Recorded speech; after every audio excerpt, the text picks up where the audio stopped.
Jaldo Kabine. Papa, mets-toi de côté qu'on puisse passer. Jaldo Kabine. Papa, mets-toi de côté qu'on puisse passer.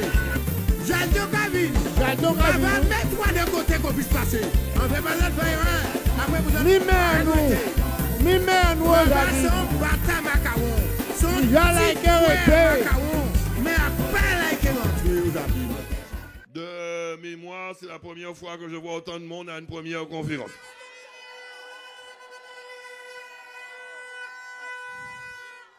C'est bon signe. C'est bon signe, ça veut dire que nos ancêtres, depuis des temps immémoriaux, sont là, avec nous.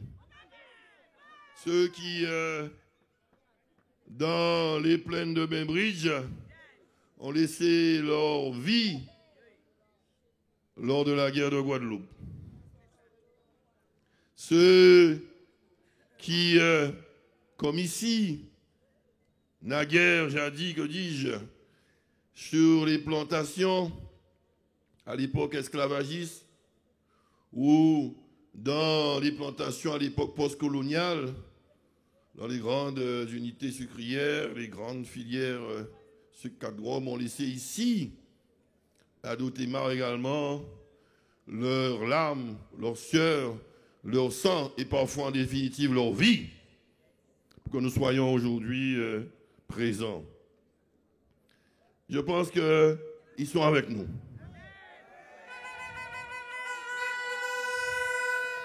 Parce que comme eux, nous défendons, nous avons une haute ambition de nous-mêmes. Et que plus que jamais, nous devons être à l'heure de nous-mêmes, de notre responsabilité historique et contemporaine vis-à-vis du peuple guadeloupéen, mais assurément de la population de la ville des Abîmes. Alors, nous sommes ici en plein milieu du bourg des Abîmes, chargés d'histoire, mais aussi chargés d'actualité. C'est ici, nous regardons le monde Cabri, monde du château d'eau, qui naguère dans ses coffres-forts abritait la salle des fêtes des Abîmes, qui a accueilli tant de manifestations culturelles, sportives et surtout politiques. Et qui aujourd'hui accueille le palais des sports, le palais de la culture, Félix Proto, un joyau, un diamant brut dans son écrin de verdure. Illuminé de 1000 feux le soir, et dont nous nous sommes fiers et dont nous nous enorgueillissons. C'est le monde calvaire, monde qui abrite en son sommet la chapelle Notre-Dame de Guadeloupe, où les manifestations culturelles et artistiques, gospel et j'en passe, sont légion, avec sa procession de 15 stations, sa petite grotte, chère à notre amie Marlène Marcel, qui en prend soin. OK. Et verdoyant de ces arbres, et généralement les gommiers et autres poiriers qui jalonnent ce site remarquable dont nous pouvons être fiers et que nous devons protéger. C'est également le monde désormais de la mémoire, ici, qui nous regarde. Naguère le siège d'une habitation, Dotémar, que nous avions, sous Frédéric Jalton, transformé en bibliothèque municipale, qui comportait toutes les archives de la ville des Abîmes. Et que l'ancien maire, je ne dirai pas son nom, a livré aux squatteurs et en définitive au feu et aux flammes, faisant faire perdre à la ville des Abîmes une bonne partie de sa mémoire. Que nous avons décidé de ressusciter en y plaçant, inscrit dans le granit pour l'éternité, en lettres de feu, le nom des esclaves qui ont bénéficié de la liberté après l'abolition, la seconde, de l'esclavage, et qui ont eu un nom, les noms dont nous avons hérité aujourd'hui. C'est derrière nous la Maison des Jeunes et de la Culture des Abîmes, qui est une dernière rescapée des Maisons des Jeunes de la Culture créée sous André Malraux, ministre de la Culture du général de Gaulle, et que nous avons rénové de fond en comble. C'est à quelques encablures sur ma gauche le stade René-Sérénabajot, stade des Abîmes, qui a été créé sous Fleury.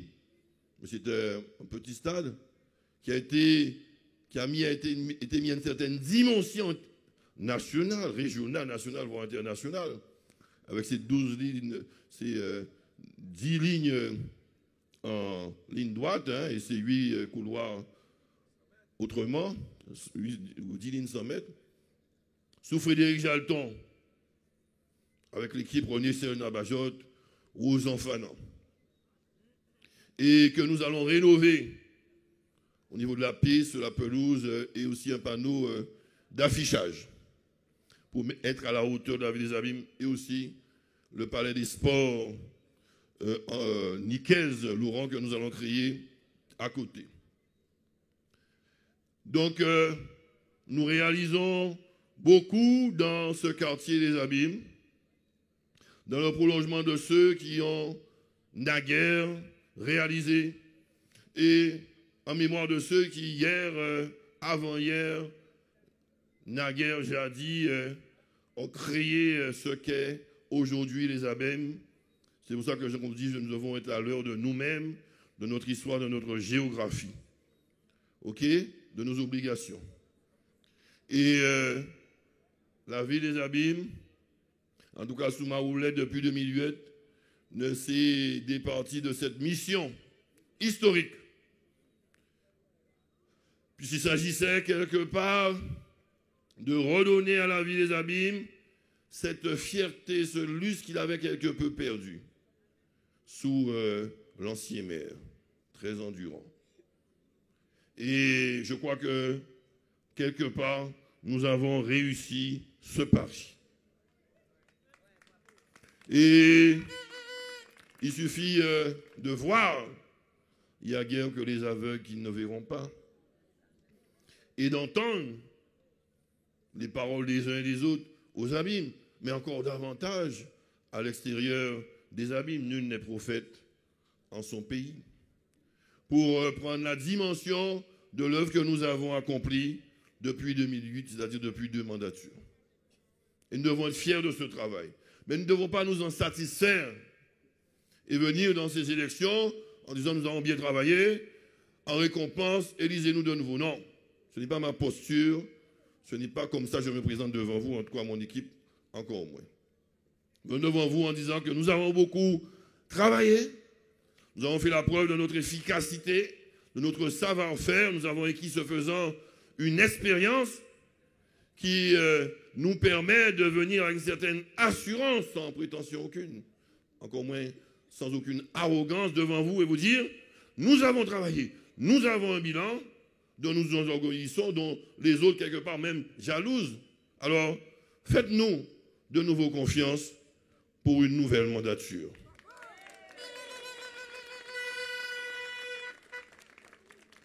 Et nous ne devons pas écouter les sirènes de la haine, de la jalousie, de la méchanceté, de ceux qui sont trop faibles pour pouvoir aimer. Et nous devons cultiver sans arrêt la force de l'amour, qui est d'ailleurs le titre de notre liste. La force de l'amour, qui permet de transcender toutes ces contingences négatives et aller à l'essentiel, c'est-à-dire remplir les missions pour lesquelles nous avons été élus, rendre service au plus grand nombre de notre population, sans prétendre régler tous les problèmes et satisfaire toutes les ambitions personnelles notamment. Alors nous allons nous atteler à tout cela. Nous allons durant cette campagne vous rendre compte de notre projet point par point. Il est étoffé Il est ambitieux, mais réaliste. Réaliste. Pas de promesses. De toute ma carrière politique, j'ai toujours dit à qui veut l'entendre, on ne promet pas ce qu'on n'est pas sûr de pouvoir tenir, surtout auprès de la jeunesse. À qui va au travail, j'attends pas au travail, à qui va au travail. Jamais. Je préfère perdre une élection que de faire des promesses que je ne serai pas en mesure de tenir.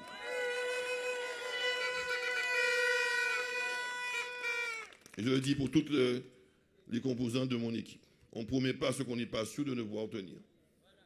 On travaille, on donne le meilleur de nous-mêmes. Quand des résultats positifs, on est content de pouvoir les diffuser auprès du plus grand nombre. Mais on ne promet pas ce qu'on n'est pas sûr de pouvoir tenir. Alors, fort de tout cela, que puis-je vous dire de plus qui ne soit superfétatoire? Je ne vais pas m'étendre ici à un long bilan exhaustif de nos réalisations. Nous aurons l'occasion, le programme en témoignera, encore moins de nos projets, nous aurons l'occasion de les développer durant la campagne. Simplement, aujourd'hui, je suis venu, et l'heure est tardive, faire appel à votre bon sens. Votre bon sens et votre honnêteté.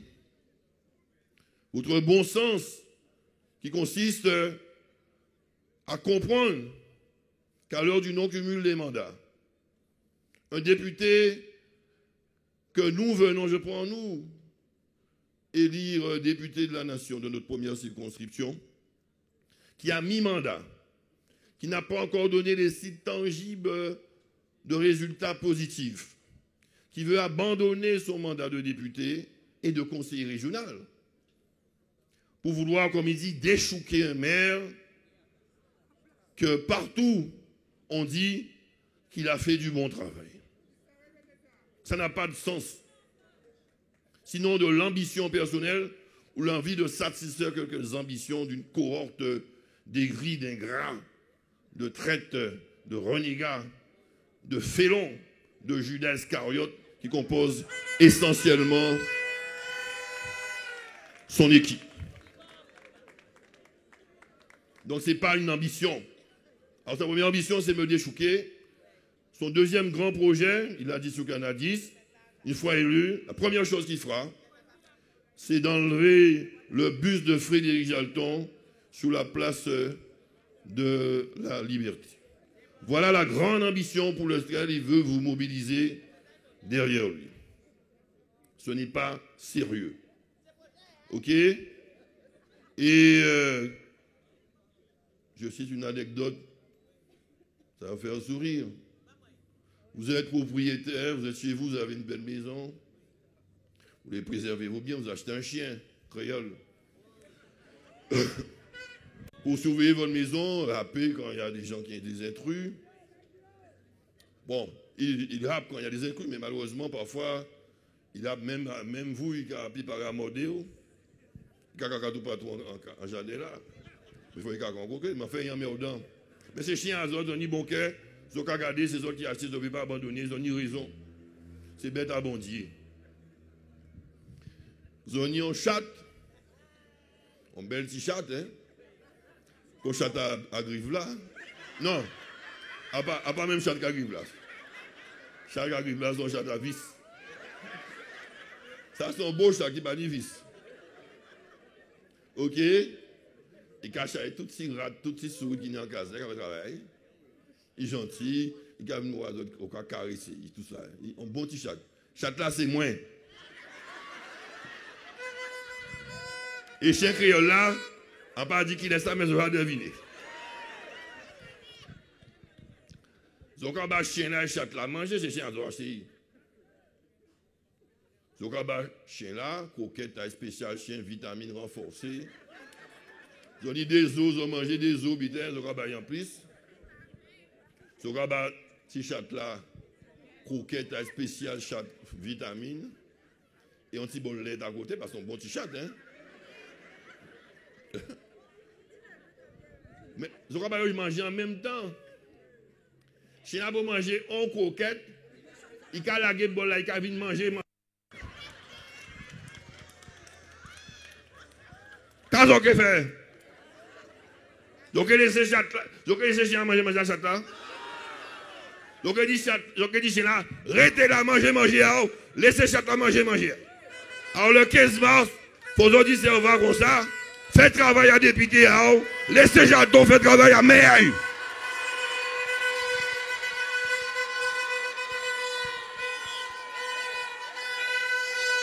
Donc, chaque nuit, travail à autres affaires, faites travail à autres. Jadon qui fait travail à maire, ils sont bons maires, vous faites travail à député, pour nous sommes bons députés, pour nous élire la prochaine fois. Ça, c'est le bon sens populaire. Et je fais appel à votre bon sens populaire. À ce niveau-là. Alors, j'espère que vous avez compris des choses simples. Et je vous le dis comme je le pense. Les Abîmes sont une grande commune. Nous avons beaucoup connu de développement sous Frédéric Jaton, Nabajot, Rosan Fanan, Christian Nestar, paix à leur âme. Rosan Fanan est encore vivant. Dieu merci pour lui. Et nous avions quelque peu perdu, il faut le dire, sous l'ancien maire, cette fierté d'être abîmien, avec une ville en décrépitude. Le bourg, qui n'était pas digne du vin comme des abîmes. Le Rézé, Grand Camp, qui avait beaucoup vieilli et qui méritait une petite rénovation. Le Grand Bassard qui balbutiait et qu'il fallait quand même réactiver.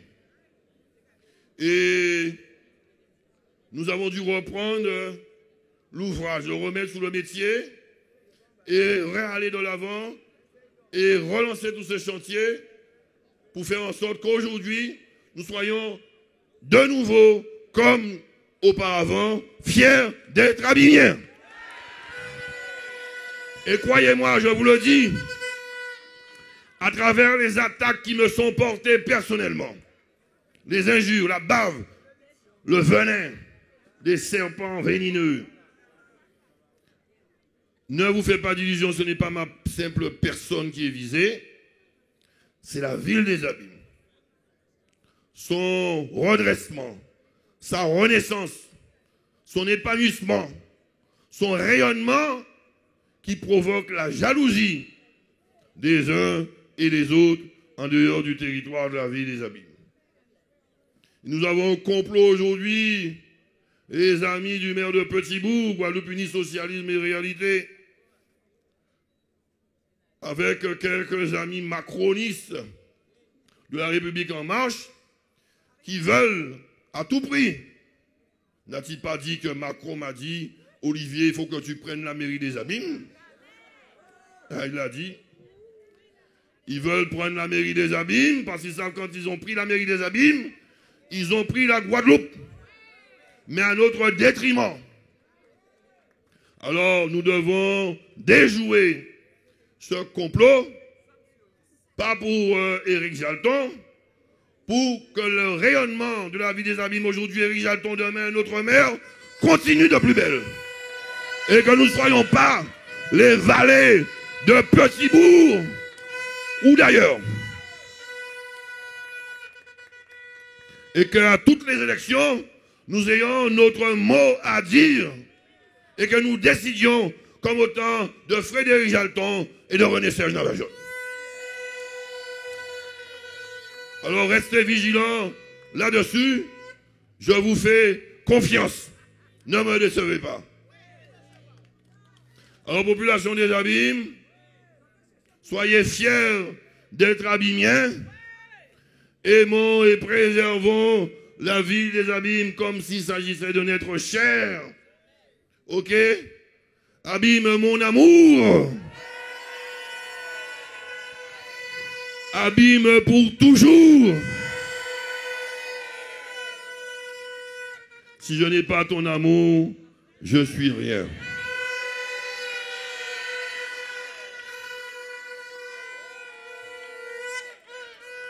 Alors, continuons, travaillons, prenons des initiatives pendant ces 15 jours de campagne électorale.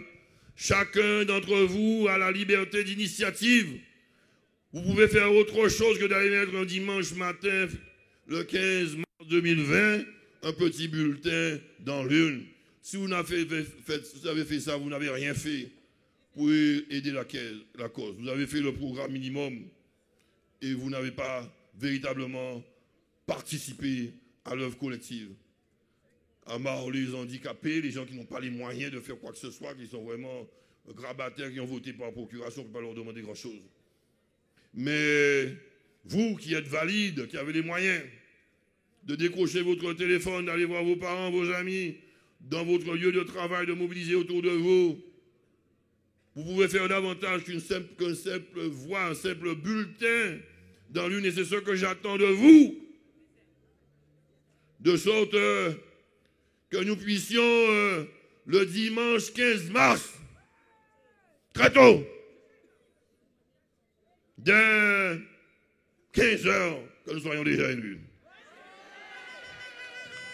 Et qu'au dépouillement, nous puissions, dans les 50 bureaux de vote des abîmes, lors du décompte des voix, du dépouillement, entendre le même son de cloche.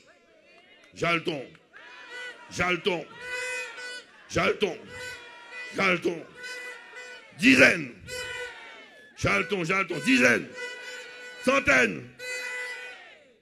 Et au final, dans le bureau encenseur, quand nous aurons collecté et rassemblé l'ensemble des 50 bureaux de vote, que nous puissions entendre Éric Jalton et la liste, la force de l'amour, élus dès le premier tour des élections.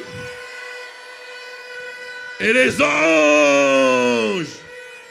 anges descendront du ciel pour pouvoir célébrer notre victoire. Et nous pourrons nous enivrer des boissons de la victoire sans modération. Manger à satiété les meilleurs mets de la victoire sans modération. Et dès le petit matin, après toutes ces réjouissances, après avoir fait sonner les cloches de la victoire, ding, ding, dong,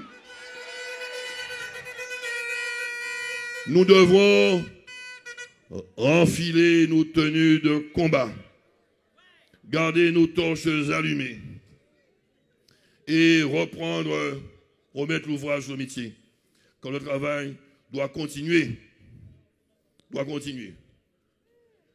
Alors, parce qu'il reste encore beaucoup à faire pour développer la vie des abîmes, et nous l'avons dit, à part un seul voyage d'été, nous allons les travailler. Parce que pour eux, effectivement, c'est qu'un seul voyage d'été, ils ont fait un voyage au premier tour, nous avons dételé, pas arrêter là. Mais nous j'attelés, nous pas qu'à dételé. Nous j'attelés, nous pas qu'à dételé. Et sur les balcons de la victoire, contemplant le peuple des abîmes fiers et joyeux, nous pourrons, une fois de plus, crier ton nom. Abîme, mon amour. Et t'embrasser de nouveau, te serrer dans nos bras. Avec autant de force que nous avions la crainte de te perdre et de te laisser dans des mains avares, ingrats, d'affamés et de loups-garous. Alors, t'ayant sauvé de ce risque, t'ayant de nouveau à nos côtés, ayant décidé de redoubler d'efforts pour assurer ton rayonnement, ta renaissance, alors nous pourrons crier de nouveau: abîme mon amour, abîme pour toujours, ma plus belle histoire d'amour, c'est vous. Merci.